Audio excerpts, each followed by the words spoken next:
What's up, YouTube? I'm Mike, and today I'm back with, where are we at? Part 4 on what it's like to go to prison, I think. I decided to keep making, there's like a small number of you guys who seem to be really hooked on this content, and I know what it feels like.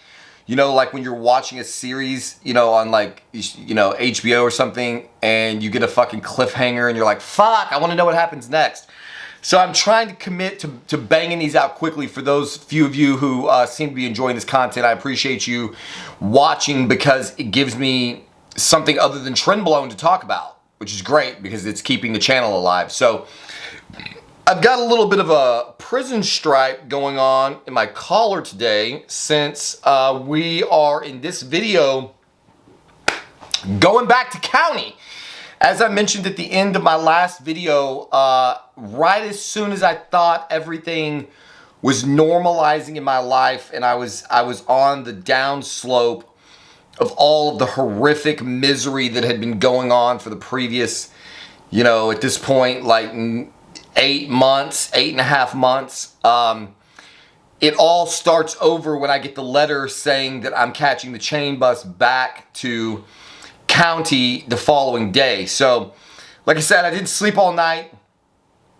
Rolled my stuff up in the morning, and again, it's just like walking out away from that cell with the TV and the door, like the big like college, like, you know, feel. It was just so like it was so much better than anything I'd been exposed to in so long. It felt like I was walking to the gas chamber or something.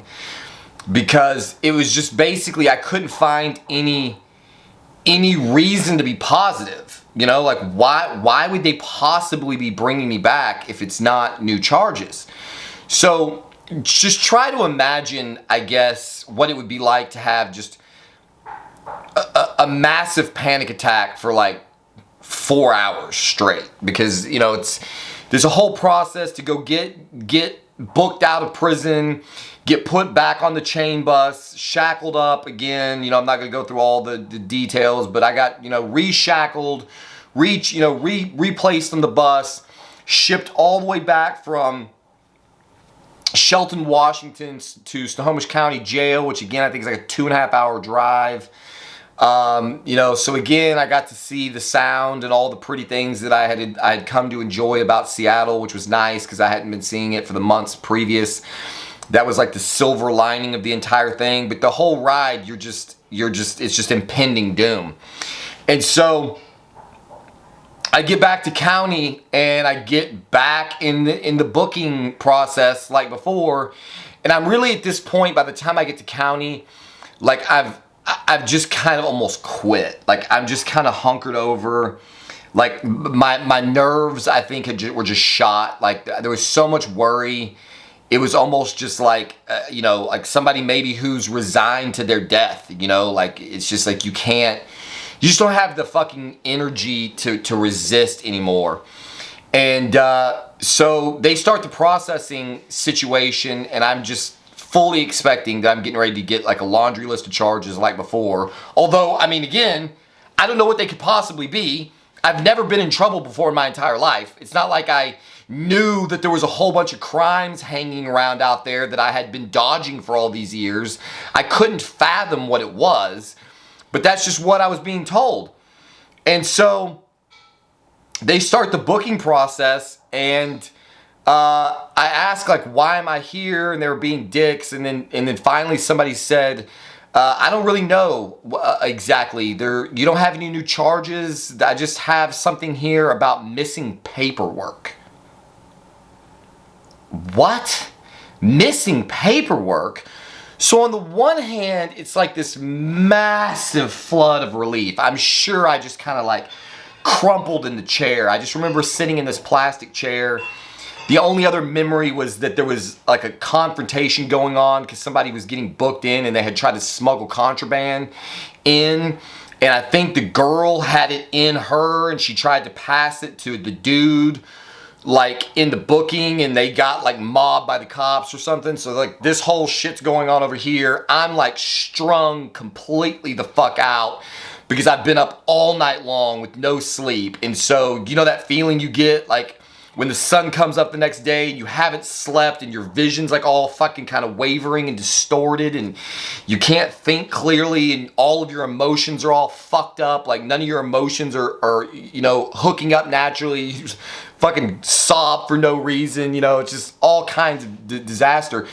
And so the relief does in fact wash over me when I find out that at least there's no new charges, and then it's kind of replaced by fucking anger, like, missing paperwork? Why the fuck did you just transport me 2.5 hours to some facility, go through a 5-day to 1 week classification process, turn around, put me back on a fucking bus? You can't do paperwork by mail?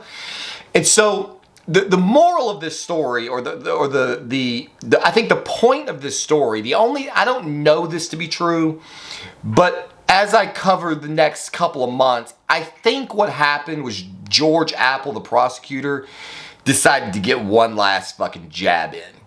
And so I think he fucked off some of the paperwork intentionally and drug his feet on it. And I think he was just fucking with me. That's the only thing that really makes sense because, well, so I'll get to it. So once I find out there's no charges, I'm actually kind of relieved because at a bare minimum, at least, I'm already very familiar with Snohomish County Jail. I know the whole routine. Like, I know, like, I'm very comfortable there because I've been there for 8 months at this point. I had been there for 8 months at this point. It's nowhere near as scary as what I was experiencing in Shelton. And so, honestly, at that point, I'm kind of like, meh, you know, no big deal. So I was hoping to get put right back into G5, which was the unit that I had previously been in, which is typically what they do because you've already made friends and you've acclimated and you know, but for whatever reason they didn't. They put me in a completely different unit. And so here we go again. Like I said in one of my earlier videos, it's basically like the first day of school in a new school. You know, you walk into a unit and there's 60 plus guys in there that many of whom may have been there for extended periods of time. They've already kind of clicked up. They've got their little social cliques, and you're just like this new random dude. And so the only difference this time was that when I start getting approached by people, I have like instant credibility because I'm like, oh man, I just came back from prison. And they're like, oh, for real? And so rather than being like some fresh kid off the street, now I'm sort of like, as crazy as it sounds, like now I sort of have a little bit of clout because I came from prison, you know? And so that immediately opens the door to sort of start, you know, interacting with people. And so before long, like I've got some friends that I made. You know, I'm sitting in on some card games and doing some various things. But by this point in this whole experience, like I said, all of the real stress and strain of that first 7 months was all of the perpetual unknowns. Like, is my wife really going to put me away? Am I really going to go to prison for 12 years? You know, build up to trial, all this. Once you got your sentence, and you know what's ahead of you, you're just counting the days. And so you're sort of resigned to your fate, and you really just check out. And so I was only supposed to be there for like a couple of weeks max. Whatever this paperwork was, it required me to go in front of the judge to physically sign it.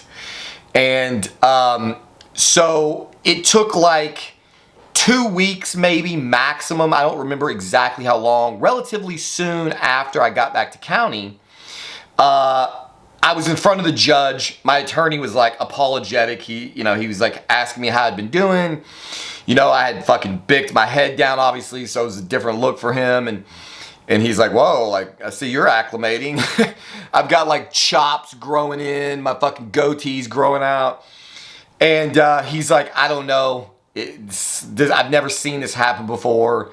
Somehow, supposedly, some basically fucking irrelevant piece of paperwork was not signed, and it had to be signed in front of the judge. And so that's another one of the reasons why I feel like this was just George Apple trying to get one last jab at me because he knows I'm going to camp and he knows that that's an infinitely better place to be than county.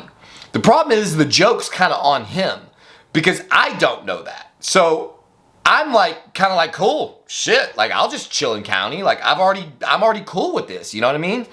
So I'm on the fucking phone to my people, to my parents. They immediately put some money on my books. So I got commissary coming in, and I borrowed a couple of things the first week on credit because I knew I was gonna be good. I had a good celly.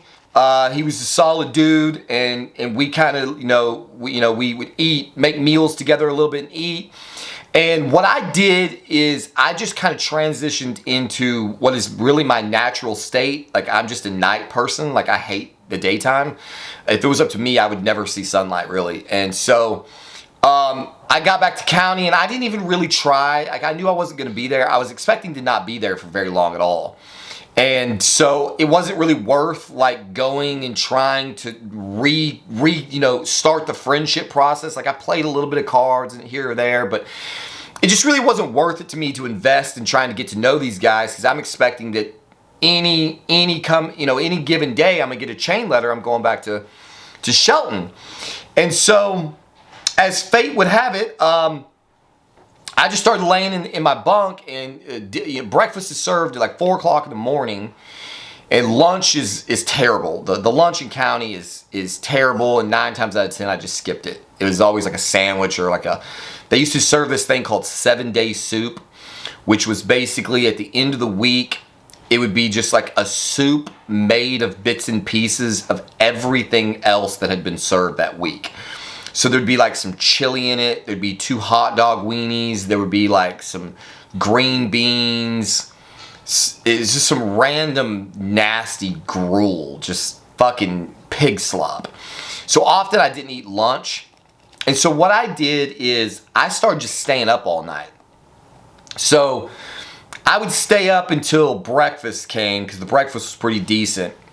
We got like eggs and grits and toast and these like little sliced up potatoes. The breakfast was pretty filling. I could usually trade my toast and get some extra shit. And so I would stay up. I would stay up until 4:30 in the morning when we had breakfast, and then I would go in the house. That was what they call your cell, the house. I would go in the house and I would go to bed. And so all day long, while the guys were out mingling and interacting and doing all their little bullshit, watching TV, whatever, I would just sleep all day long. And then I would get up for fucking dinner at 4:30 or whatever. Sometimes I'd go back to bed till about 6 o'clock when they popped the doors for rec. But I didn't even really give a shit about going out and doing rec, watching TV. I was there when Obama was elected, so that'll give you some kind of a time frame. I watched Obama get elected the first time, so I sat out and watched that on TV. But for the most part, I just stayed myself. So I found the first book in the series of the Left Behind series, which is a Christian book series. I have no idea what spawned me to decide to read this, but there's like 13 books in the series, and I'm thinking it's going to suck because it's like this Christian series, so there's not going to be anything really exciting in it. And I think the first book is called Left Behind. It was what was on the rack, and so I grabbed it along with some other book and took it in the house and climbed up on my rack and I cracked this book open and started reading it.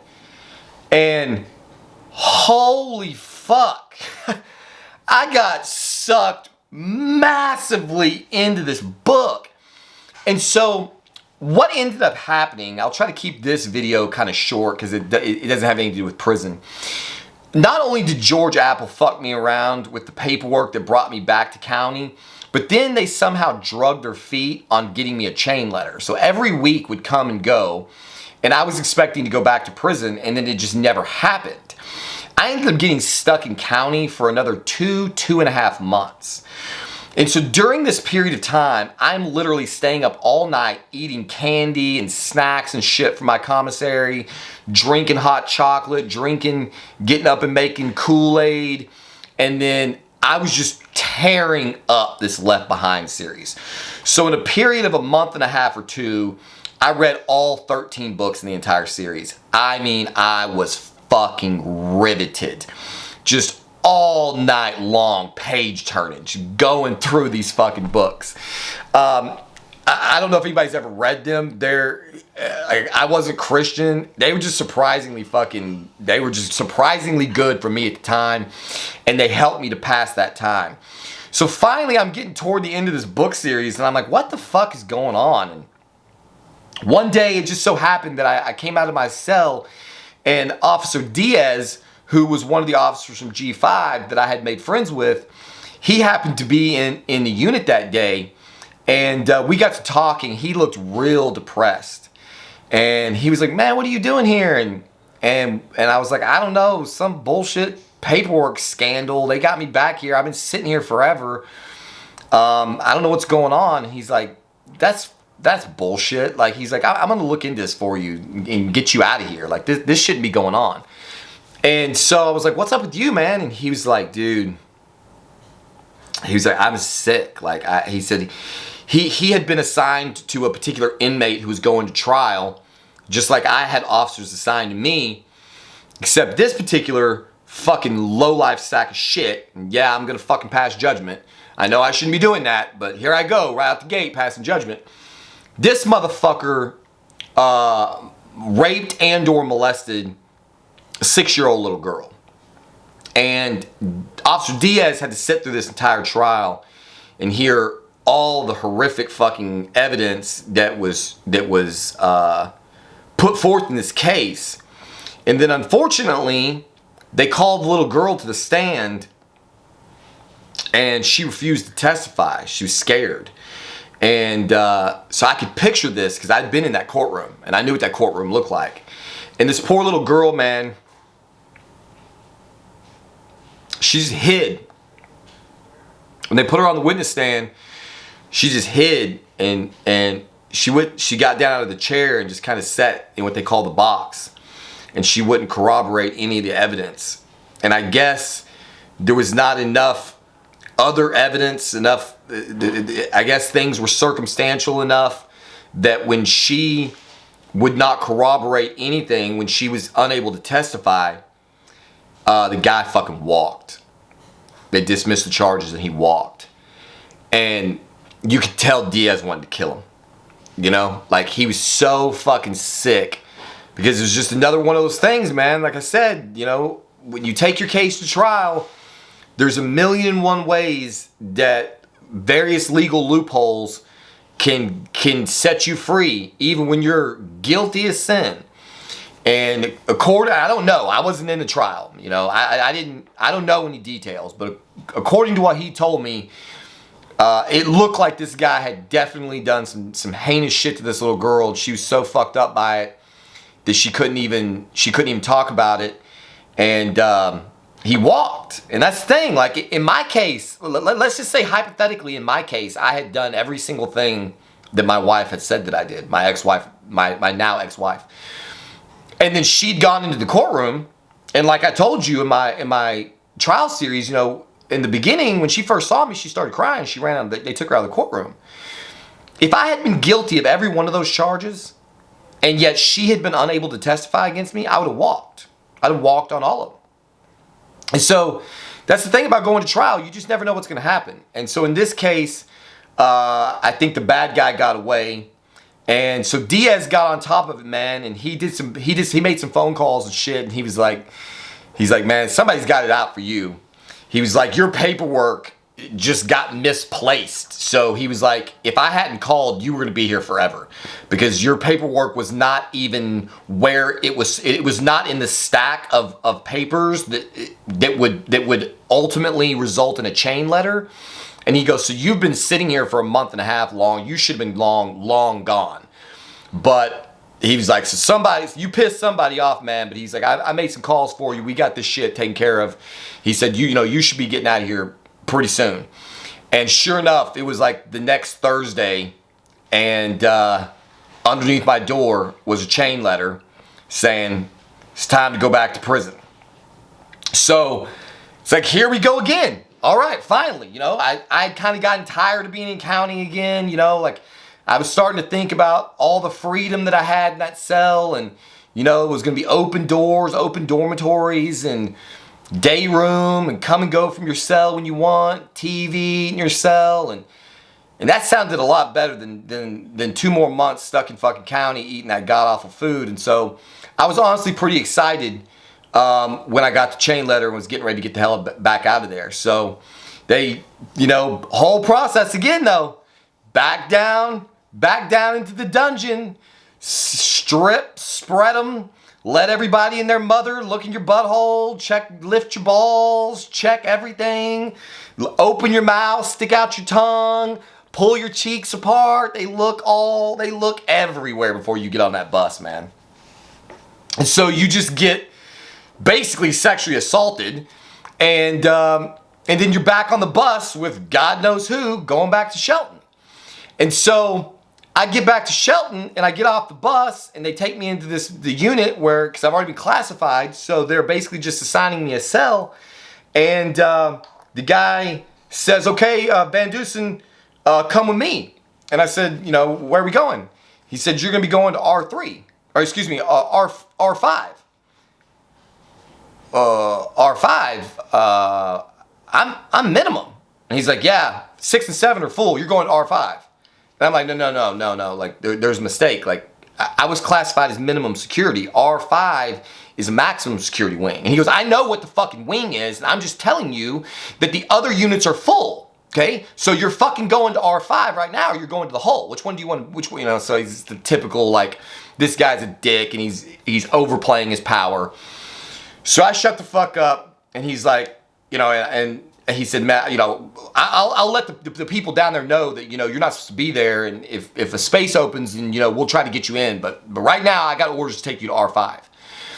And so I get led instead of going back to, daddy daycare Candyland in the college dorm with the unlocked doors and tons of free time and games and books and TV in your cell. And instead, I get put in the closed custody maximum security wing, which again is 2-man cells, no TV, 1 toilet in the unit, tiny little 6x9, except this one had like a little desk and you had a window, and 23-hour-a-day lockdown. It was in the middle of the winter. I got stuck there for 2 fucking months trying to get out of Shelton so that I could get to my minimum security prison. And during that period, it may have been a little bit less than 2 months, but during that period of time, at least I was there 45 days minimum. We got yard 3 times. So you take 45 days. Of that 45 days, I spent, 42 of them on 23-hour-a-day lockdown. And on the other 3, it was 22-hour-a-day lockdown. And that shit was psychologically fucking traumatic. So I think that's where I'll cut it short. So basically now I'm back to Shelton, and the next stage of the game is I'm trying to get assigned to an actual minimum security work camp so that I can go and start serving the rest of my time where I'm actually supposed to be. And so in the next video, I'll talk about the process that you undergo to try, because you actually get to choose what prison you go to if there's availability. And so I'll talk to you a little bit more about all of the horrible experiences that happened to me while I was in R5, and the process with which they go through to determine which final correctional facility you're going to be going to. So as always, stay tuned, and thank you for watching this video, and we'll see you on the next one.